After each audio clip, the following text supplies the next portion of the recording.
లక్ష్మీదేవి అంటే సంపదల నొసగే దేవత అని భావన. సంపదలు అనగానే మనకు భౌతిక సంపదలే గుర్తుకు వస్తాయి. ఈ సంపదలు మనకు శాశ్వతానందాన్ని, సుఖాన్ని అందించవని తెలిసిన వాటినే కోరుకుంటూ ఉంటాము. కష్టాలను కొని తెచ్చుకొని శాంతికి దూరం అవుతాం. నిజమైన సిరి అంటే సద్గుణాలు, మంచి వ్యక్తిత్వం, సచ్చీలత. భగవద్గీతలో తెలిపిన దేవీ సంపత్తు ఏమనగా నిర్భయత్వం, సత్వగుణం, దయ, దానం, దమం, సత్యం, త్యాగం మొదలైనవి నిజమైన సంపత్తు.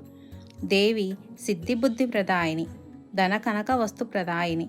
అంతెందుకు, ఆమె సర్వసంపద ప్రదాయిని, సదానంద స్వరూపిణి, జగదానందదాయిని. మనం ఏమి కోరుకుంటే అదే తల్లి అనుగ్రహిస్తుంది. కాబట్టి కేవలం వస్తు సంపదలే కాక వివేక విచక్షణలు ఉపయోగించి శాశ్వత సుఖాన్ని, శాంతిని ప్రసాదించమని ఆ తల్లిని సుఖమోక్ష ప్రదాయిని వేడుకుందాం.